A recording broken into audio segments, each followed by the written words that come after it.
right, so know what really matters. So, Todd Churches, what do you know of what really matters? I think I'm still trying to figure it all out, as we all are. I think one of my friends, Jeff, he always says that one of the quotes that most inspired him is that no one has all the answers, and we're all just trying to figure it out. So just Yeah, that's actually very freeing to it realize is, that you think someday you're going to know everything or have all the answers. And right? yeah, I always It's- quote Socrates to, and it annoys my wife, but his quote, "All I know is that I know nothing." Right. Ooh, isn't So that what we all say as we get older too? yeah, the more The you older realize I there am. is, the more you realize there is to know, the more we realize that the less we know, because Yeah. especially with There's things changing faster than ever these days. right, there's the famous quote of the older I get, the less I know. Who Yeah. said that? Do you remember? No, I don't know who said. Mark But Twain there's or also the something. classic joke that teenagers think they know everything, and then they go away to college, and they came back and they realize 4 years later how smart their parents were. They're like, it's amazing how much my parents learned in just the last four I years. know, right? That's such a great one. I Yeah. love it. All right. So know what really matters. People matter. I like that one. Yeah, I tend to, as I quoted earlier, quoting my father, he always said that. He said, people are so consumed with whether it's possessions or the nicest car or whatever, and he said, the only thing that really matters in the overall scheme of things is people. So that's Um, and working as an executive coach and teaching leadership at NYU and Columbia, and doing management leadership work, it's all about people, right? It's people management, people leadership. So even in my work, I don't focus on strategy or finance or anything related to the business side of things. I focus solely on people, communication, giving feedback, how do you lead people and inspire, motivate people. So that's actually that mantra of people are the only thing that matters kind of is ingrained in the work that I do. yeah, I love it. And Terry, my husband Terry, and Jenny Langren and John Chapelier, we did a book called People Come First, and we did some lives with that as well. And so I'm a big believer in people come first, and I love how you've come up with the ways leaders can talk so that their team or people who are following them can actually understand what it is that they're saying, or what it is that they're getting across, or need or want or whatever. And did you coin the term then, visual leadership? I did. People have been talking about leading visually. What I coined is, I'll just hold for a second, the title of my book, Visual Leadership. If you could see, most people don't even see it. It's the fact that it's spelled with one shared capital L. And the idea behind that is who you are and how you lead is inseparable from the lens through which you see the world. So Ooh, love it. just as in the rainbow colored eye represents the fact that just as no one has this color eye, no one in the world, you could have an identical twin. In fact, my father and uncle were identical twins, Oh, yet cool.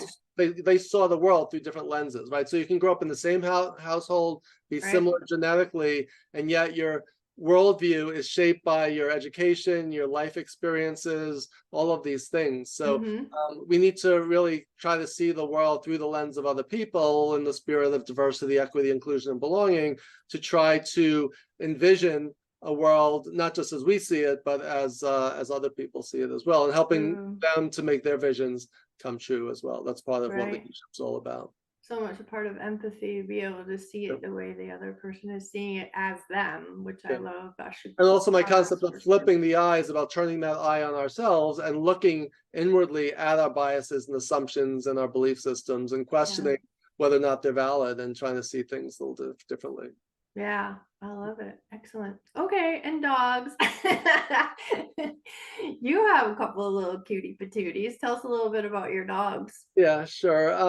Well, I actually grew up at age 12. I was always an introvert, shy, quiet. And when I was 12, my parents got me a dog, and she lived till age 17. So I had her from age 12 to 29. So Woo, I don't know how I would have made it. She was a little black cockapoo, little ball really? fluff, and I don't know how I would have made it through those years without her. Wow. So that's one of the reasons I put off getting a dog for so long. Yeah. One, I never thought I would ever love a dog the way I love my first dog. Exactly. And I won't give away her name because I use it for a lot of my passwords. So I'm going to keep that confidentially. That's So all right. I never reveal her name. I call her Coco to preserve her anonymity, but that's not her actual name. I love it. But also, and also recovering from the loss, the trauma of losing a dog is very hard. I never wanted to, I know, it's better to have loved and lost than never to have loved at all, but it's hard when you lose a pet that you're very close to. So it's something that I know it's the circle of life, as they say in The Lion King, but it is hard to, so it is, and you were at a tender age too, because your brain had just barely finished forming at 25. So yeah.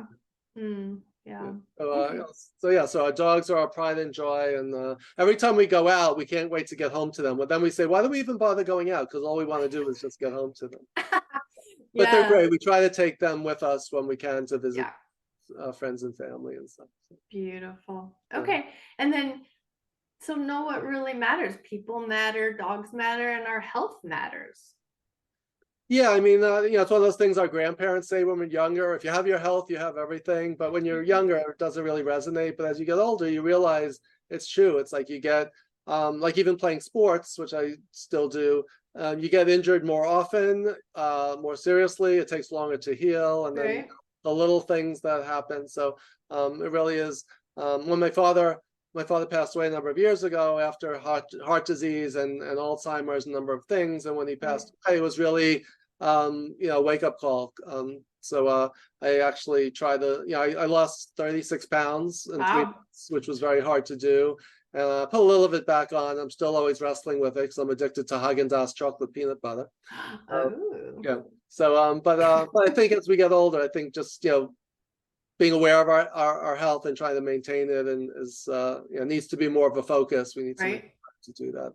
And your mom's doing fabulous.